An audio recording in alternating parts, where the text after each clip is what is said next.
Ibu bagaimana kabarnya? Alhamdulillah baik. Mohon maaf ya Bu, udah siang-siang, udah menuju sore di bulan Ramadan ini saya mengganggu. Tidak apa-apa. Yang perlu Ibu bantu? Ya, begini Bu, kebetulan saya kan sedang mengikuti program pendidikan guru penggerak. Alhamdulillah atas support Ibu ya, motivasi Ibu.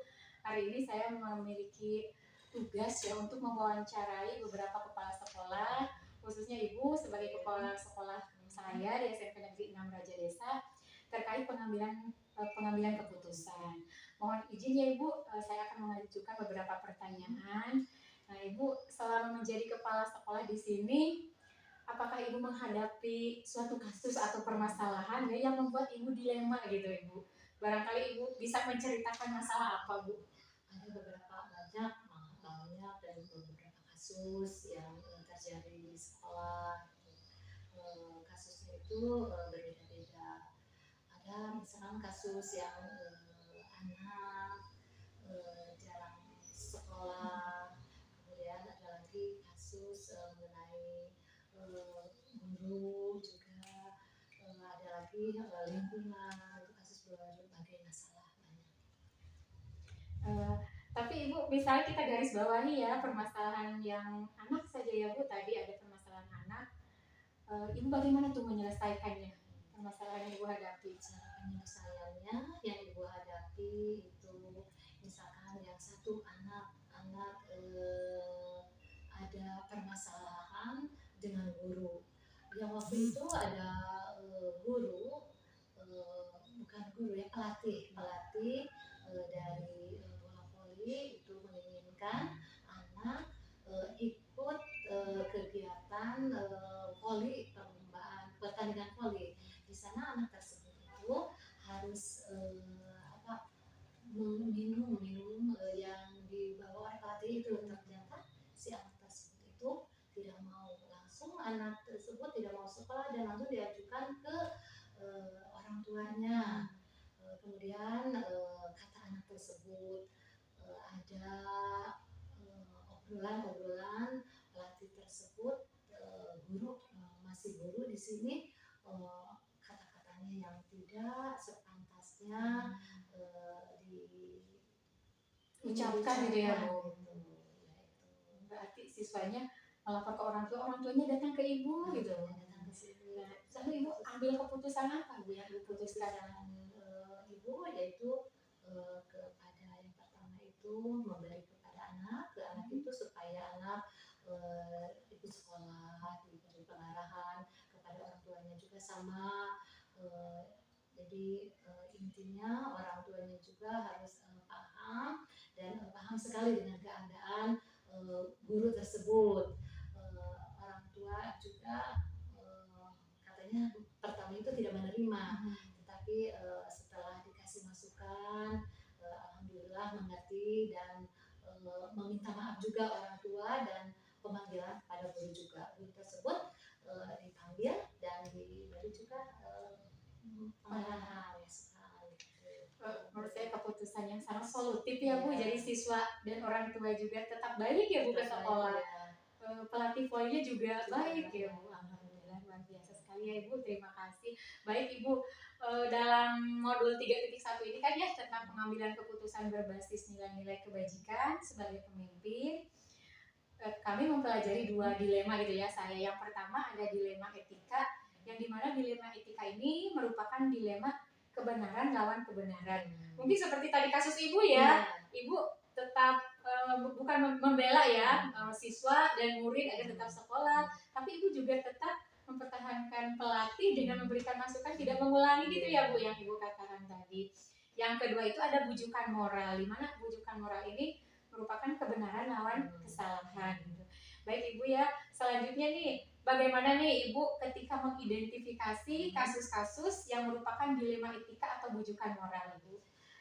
Di sini mungkin Ibu sebagai pemimpin ya, pemimpin sekolah itu melihat yang pertama yaitu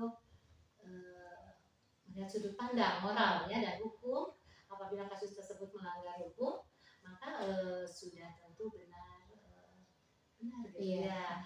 Dan juga kalau jika masih bisa dikatakan benar, itu benar, dan masalah tersebut adalah termasuk ke dalam dilema etika gitu ya. Ya, mungkin seperti kasus yang tadi Yang ya Bu, yang Ibu ya. katakan ada beberapa kasus, ada yang termasuk ke dilema etika dan bujukan moral ya Ibu. Baik Ibu, selama Ibu menjalankan tugas ya, dalam menjalankan tugas Ibu dan mengambil keputusan di sekolah Ibu ini ya, di SMP Negeri 6 Praja Desa, terutama untuk kasus-kasus di mana ada dua kepentingan yang sama-sama benar atau sama-sama mengandung nilai kebajikan. Seperti apa Bu yang Ibu lakukan? Selama ini yang pertama itu tadi melakukan identifikasi kasus dulu ya. Yang pertama dari berbagai sudut pandang, gitu. Kemudian yang kedua, langkah-langkah yang Ibu lakukan adalah menentukan penyebab masalahnya itu apa dulu, gitu. Menentukan siapa yang terlibat, untuk menanyakan kepada siapa orang-orang terdekat yang ada. Ya berarti Ibu ya, terima kasih Ibu. Selain Ibu pengambilan keputusannya mengidentifikasi, lalu Ibu langkah-langkah dan prosedurnya seperti tadi ya Bu, Ibu katakan penyebab masalahnya apa, siapa, lalu orang terdekatnya, lalu mendiskusikan ya Bu seperti itu. Ya. Adakah Ibu langkah lainnya Ibu?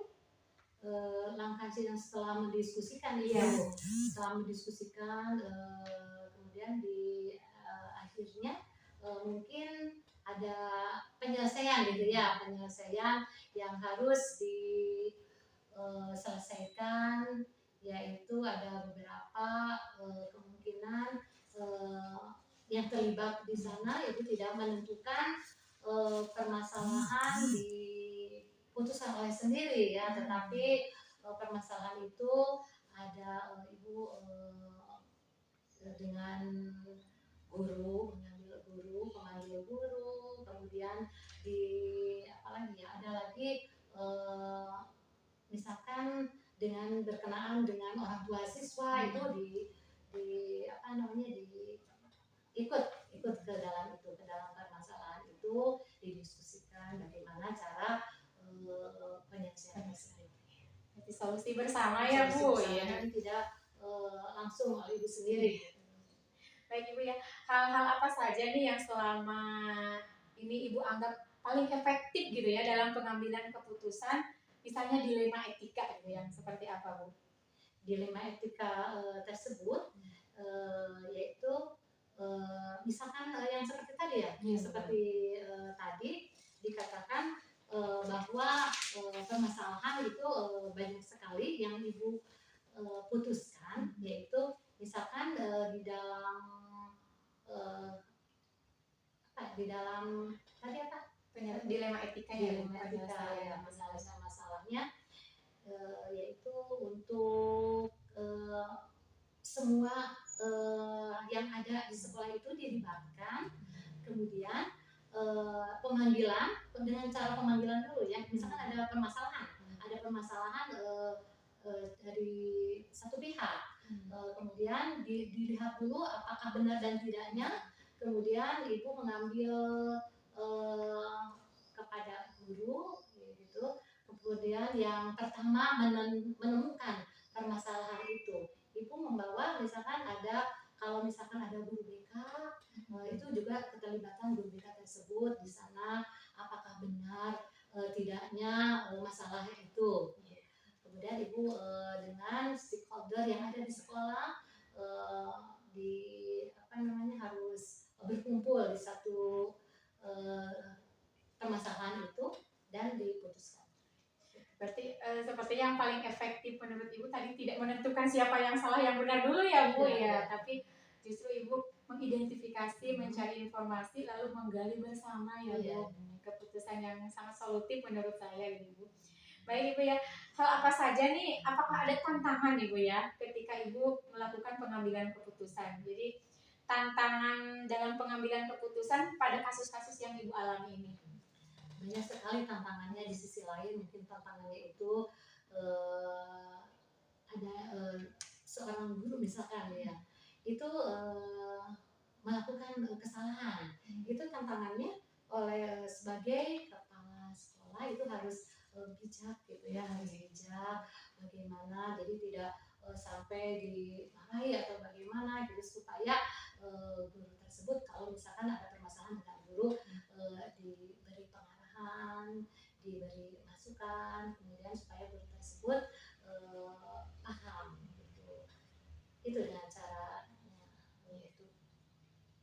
mengambil keputusan. Berarti tantangannya tetap mungkin dari diri ibu ya gitu, dan dari sisi lain bagaimana nih biar apa ya agar guru tersebut tidak tersinggung juga ya ketika ibu memberikan keputusan gitu ya Bu. Baik ibu ya, selanjutnya apakah ada jadwal Bu ya ketika ibu mengambil penyelesaian atau pengambilan keputusan ketika ada kasus, apakah ada jadwal khusus atau ibu secara langsung memutuskan memutuskan suatu permasalahan itu Bu? Kalau misalkan kasusnya itu yang tidak terlalu tidak terlalu berat, itu langsung ya, keputusan itu langsung seketika bisa diputuskan. Kalau misalkan yang kasusnya paling berat itu ada waktunya, waktu untuk menentukan kapan untuk memberikan solusi yang terbaik gitu. Ya kan tadi ibu mengatakan ya harus bijak juga, mungkin kalau yang sederhana bisa langsung diputuskan ya Bu, kalau yang lebih berat ibu mengatakan tadi adanya bekerja sama dengan stakeholder ya Bu, seperti itu. Baik ibu, nah selanjutnya ibu, apakah ada seseorang gitu ya atau faktor-faktor apa yang selama ini mempermudah atau membantu ibu ya dalam pengambilan keputusan kasus-kasus dilema etika ini Bu? Ya, jadi ibu mengambil keputusannya itu yaitu dengan mengajak warga sekolah, gitu ya. Kemudian dengan wali murid juga diajak, kemudian dengan guru bimbingan konseling gitu yang juga harus ikut di dalam itu. Berarti banyak ya Bu ya untuk mencari solusi itu, kalau ibu misalnya tidak ibu sendiri tapi melibatkan semuanya stakeholder. Ibu, terakhir nih pertanyaan dari saya ya, dari semua yang telah kita sampaikan ya antara ibu tadi, pembelajaran apa nih yang bisa ibu ambil mungkin dari pembicaraan kita hari ini Bu? Jadi intinya mungkin kita sebagai kepala sekolah, sebagai pimpinan harus bijak ya, harus bijaksana dalam menganalisis sebuah permasalahan tersebut. Ibu, terima kasih, pembelajaran yang sangat luar biasa, khususnya saya ya Bu yang sedang belajar tentang materi ini, pengambilan keputusan ya. Dari wawancara hari ini saya justru dapat ilmu baru Bu, bagaimana menentukan keputusan, terutama ibu tadi yang bijak ya, tidak memvonis siapa yang salah dulu, siapa yang benar dulu, tapi menganalisis terlebih dahulu. Ibu, terima kasih siang hari ini, mudah-mudahan ibu selalu sehat dan sukses selalu untuk SMP 6 Raja Desa sekolah kita ya Ibu. Amin. Juga ibu juga sama sukses terus ya, semangat untuk menjalankan yang ibu sekarang di CIP ya Bu. Ya Ibu, terima kasih. Assalamualaikum. Waalaikumsalam.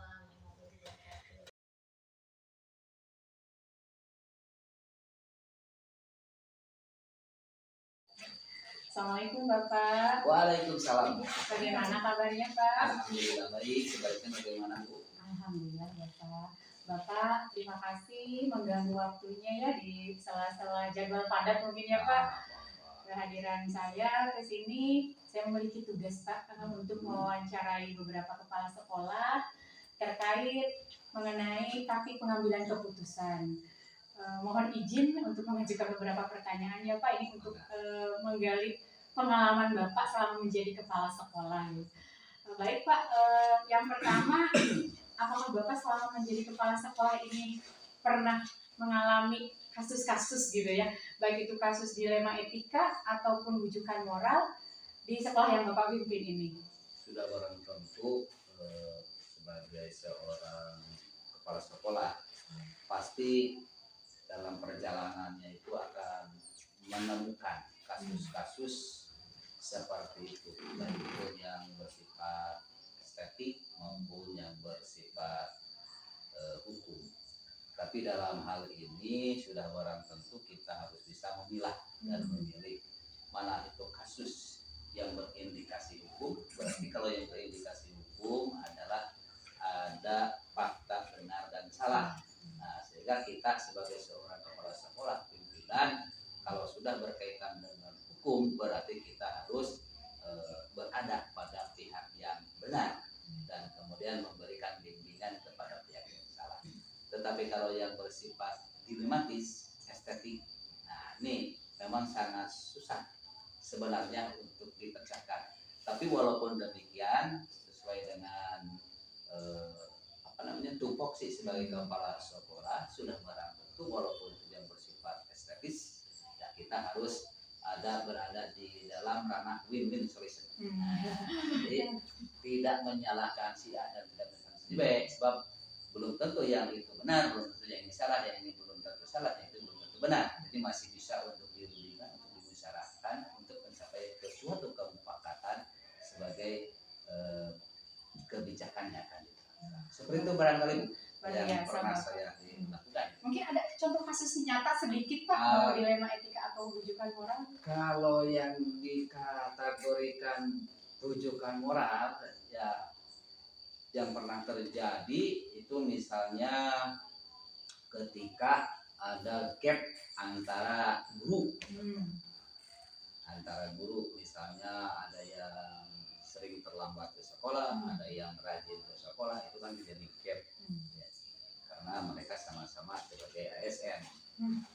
Oleh karena itu, maka dalam kesempatan ini saya tidak menjustis yang tidak masuk sekolah itu salah. Nah, sebelum ditelusuri kenapa sampai selalu telat datang ke sekolah. Berarti Bapak mengambil solusinya, nah, tidak langsung menjustis ya Pak. Melakukan approach atau pendekatan apa yang menjadi problemnya.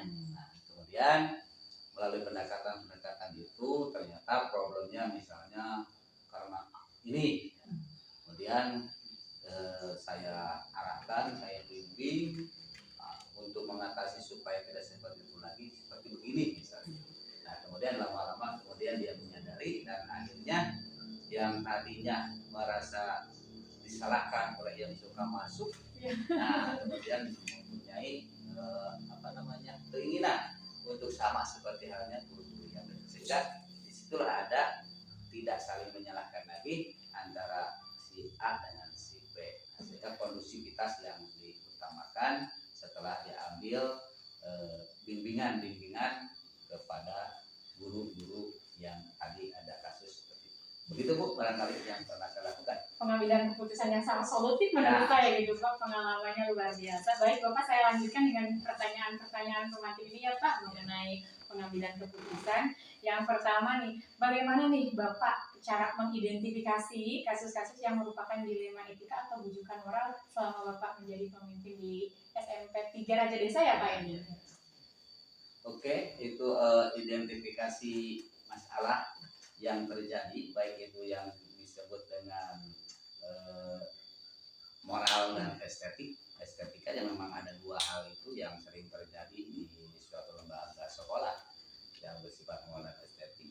Nah, sudah barang tentu di sini dalam rangka melakukan identifikasi tadi seperti saya katakan di awal, tidak cepat menjustis bahwa itu salah atau itu benar, tapi diidentifikasi dulu, dikait-kaitkan dulu apakah ini masuknya ke dalam moral atau ke dalam estetis. Dan setelah diidentifikasi kita sudah bisa memilah, oh ini moral, ini estetis, baru dicarilah solusi yang terbaik. Tadi seperti yang sudah menjadi legenda lah, win-win solution itulah yang harus dikedepankan. Jadi dalam win-win solution ini yang salah tidak merasa dipersalahkan, yang benar tidak merasa diperbenarkan, sehingga dua-duanya tidak dirugikan dalam hal mengatasi solusi-solusi tentang kasus-kasus yang ada. Seperti itu barangkali Bu. Berarti Bapak mengidentifikasi kasus baik yang itu dilema etika maupun bujukan moral itu tidak langsung menjudge ya Pak, ini salah ini benar, tapi diidentifikasi terlebih dahulu. Baik Bapak, kami lanjutkan Bapak, saya lanjutkan.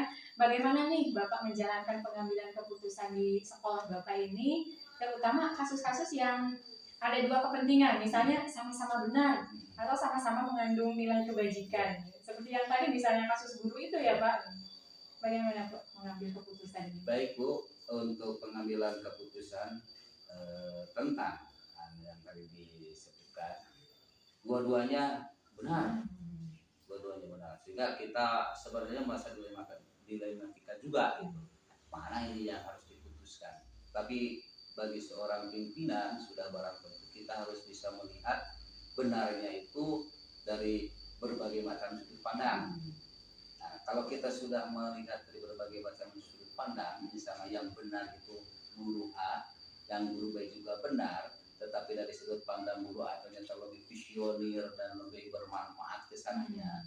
Nah, jadi melalui kemufakatan antara semua guru-guru yang ada di sekolah di SMP 3 Raja Desa ini, barulah kita ambil keputusan seperti itu. Jadi walaupun sama-sama benar, tetapi kita kebenarannya itu harus dilihat dari berbagai macam sudut pandang. Barangkali seperti itu. Iya Bapak. Jadi tidak hanya Bapak ya yang mengambil keputusan, tapi dilakukan mufakat bersama. Misalnya benar yang benar, manfaatnya mana nih ya untuk bersama gitu Bapak. Nah, selanjutnya Bapak, langkah-langkah apa nih atau prosedur seperti apa yang bisa Bapak lakukan biasa ya, yang biasa Bapak lakukan ketika mengambil keputusan gitu, atas suatu kasus? Yang pertama tadi melakukan identifikasi tentang permasalahan. Yang kedua melakukan penyelidikan, menyelidiki sejauh mana kesalahan-kesalahan itu, baik yang bersifat moral maupun estetik. Yang ketiga kolaborasi. Kolaborasi dalam arti di sini dilakukan sharing dengan rekan-rekan guru yang lain untuk diambil suatu keputusan yang bermanfaat dalam kegiatan di sekolah SMP 3 Raja. Nah, kemudian barulah mengeksekusi dari hasil apa yang telah diputuskan. Jadi kolaborasi, identifikasi, penyelidikan sampai eksekusi. Nah, itu saya sebagai kepala sekolah tidak hanya ditentukan oleh seorang kepala sekolah, tetapi diperlukan kolaborasi karena ini bersifat atau menyangkut tentang kelembagaan pendidikan. Barangkali seperti itu. Tidak ada kepentingan pribadi ya Pak, pengambilan keputusan yang langkah-langkahnya dari mulai diidentifikasi, diselidiki ya Pak, lalu dikomunikasikan, dikolaborasikan, bahkan dieksekusinya. Luar biasa Bapak ya. Selanjutnya Bapak nih, hal apa saja nih yang selama ini menurut Bapak paling efektif ya ketika pengambilan keputusan atas kasus dilema etika yang paling efektif Pak?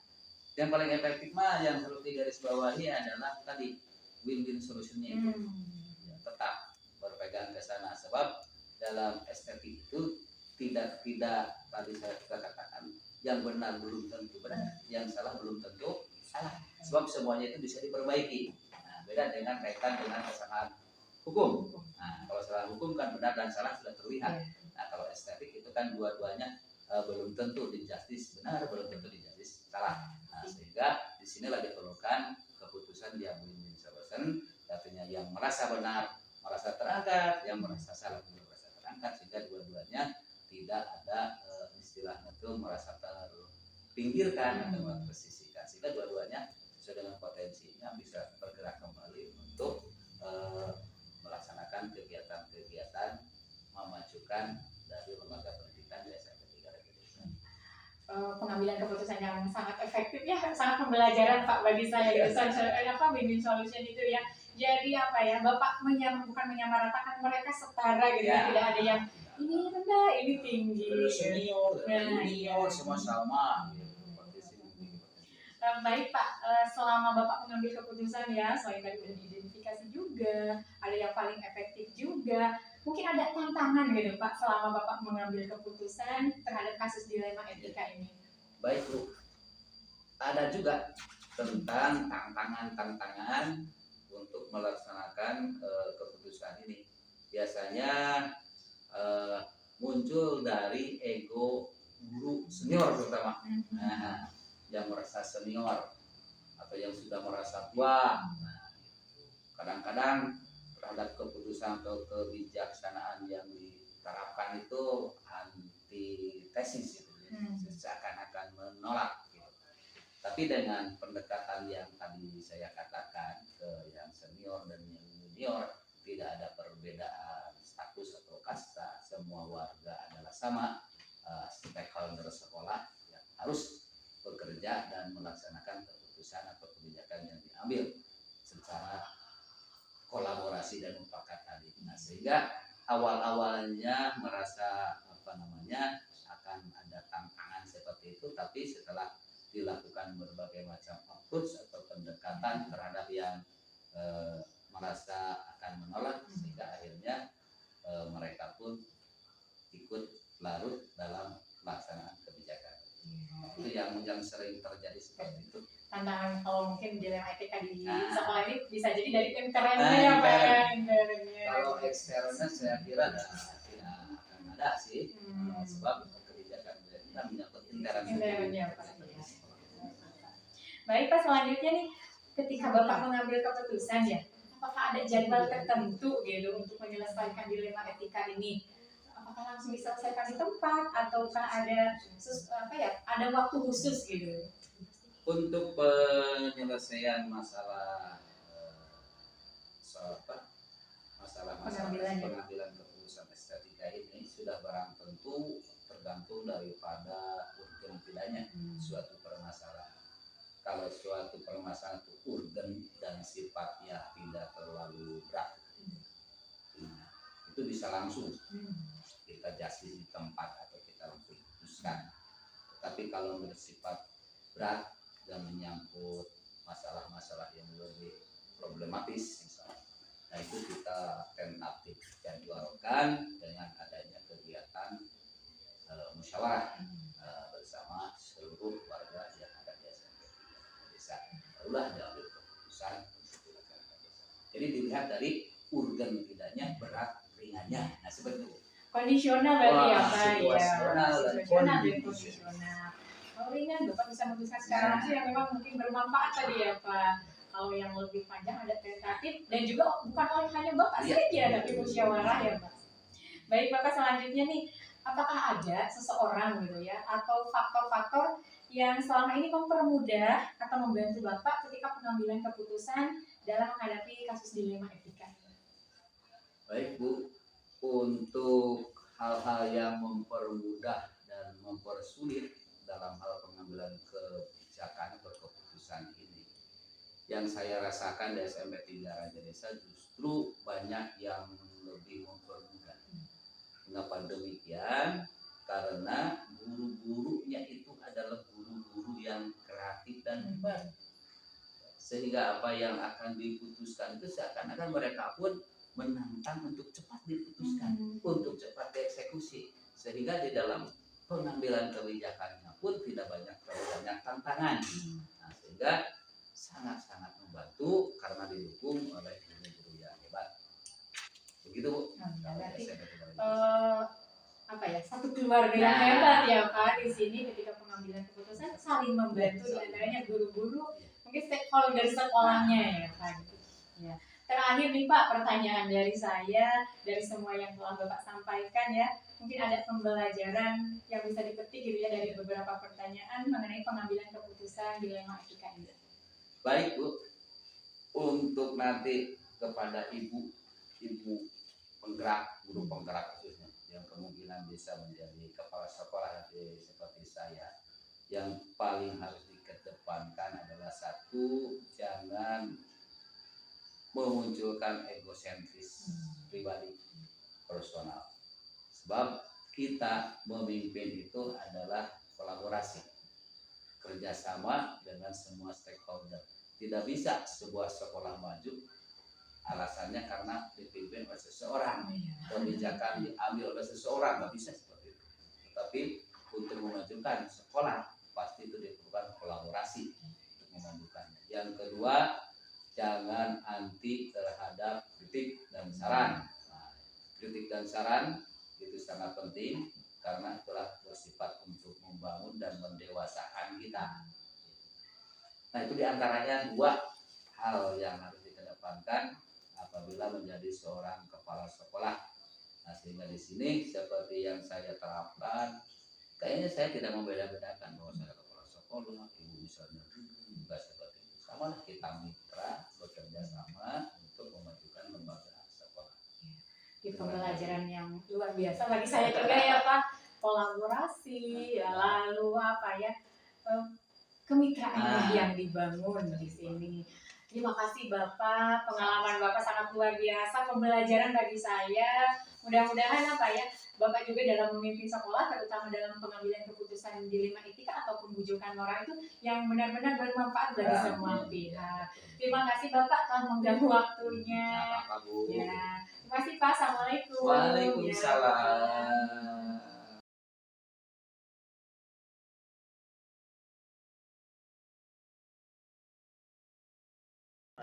Assalamualaikum Bu Ee. Waalaikumsalam Bu Ii.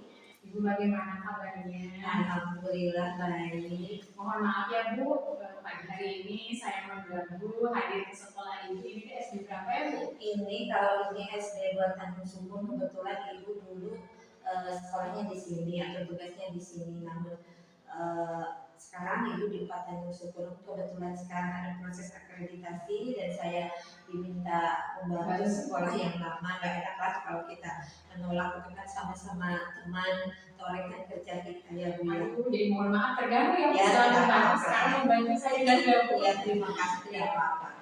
Bu Em, pada kesempatan ini saya kebetulan mendapatkan tugas untuk mewawancarai beberapa kepala sekolah terkait praktik pengambilan keputusan.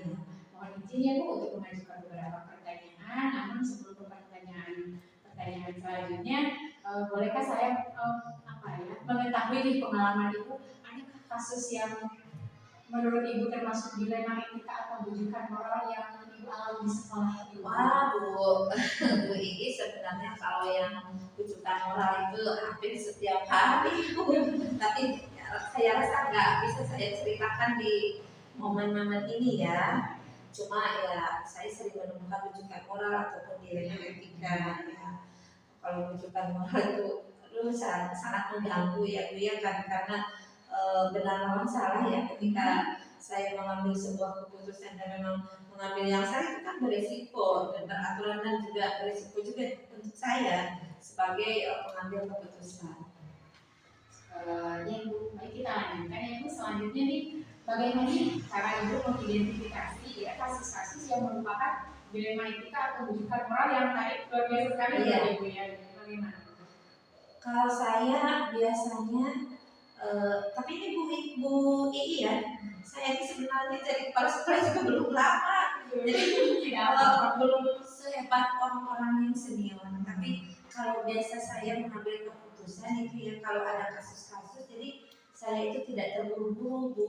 Jadi saya selidiki dulu tingkat kebenarannya. Ini kasusnya atau isunya benar atau tidak nih? Data pendukungnya mana gitu. Jadi kalau memang sudah terkumpul datanya baru saya konfirmasi.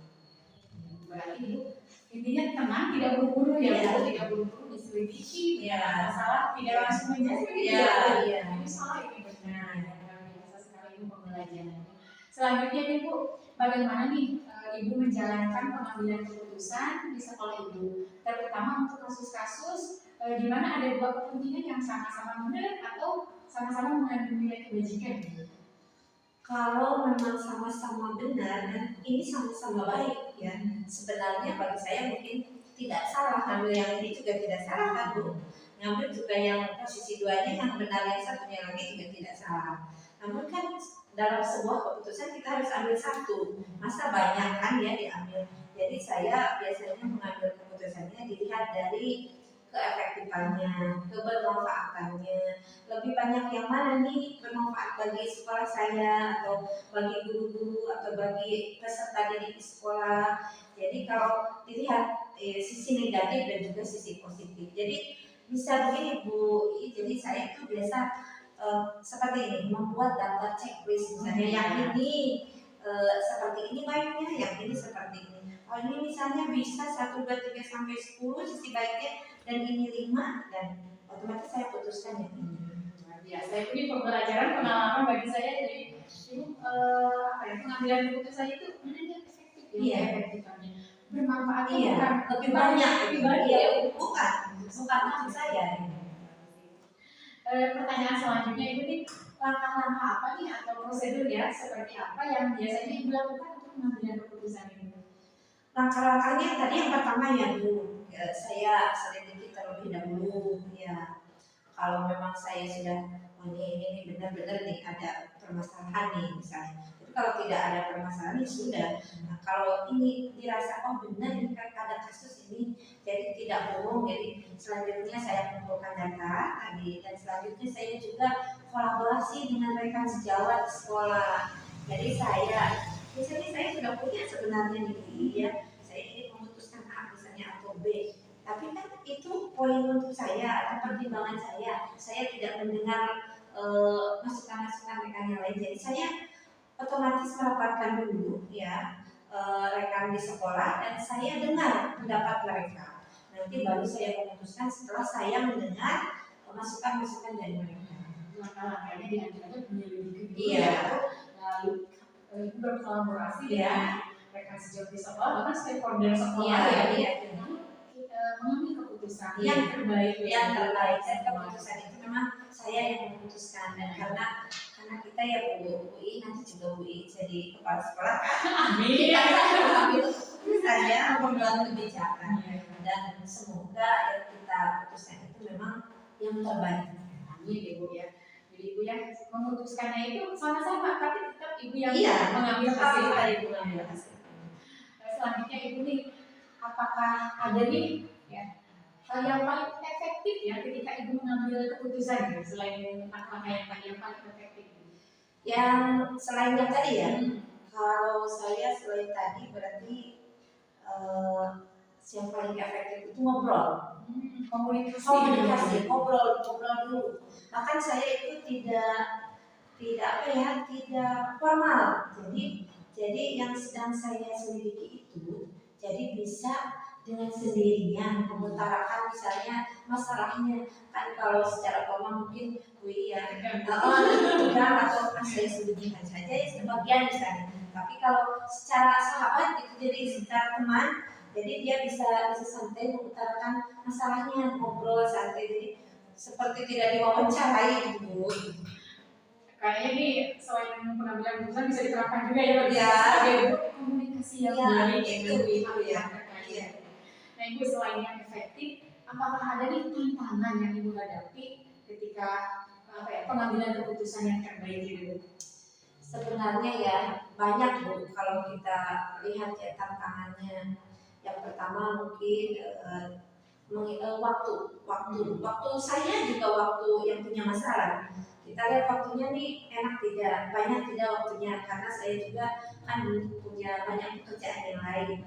Yang kedua juga sikap terbuka yang punya masalah.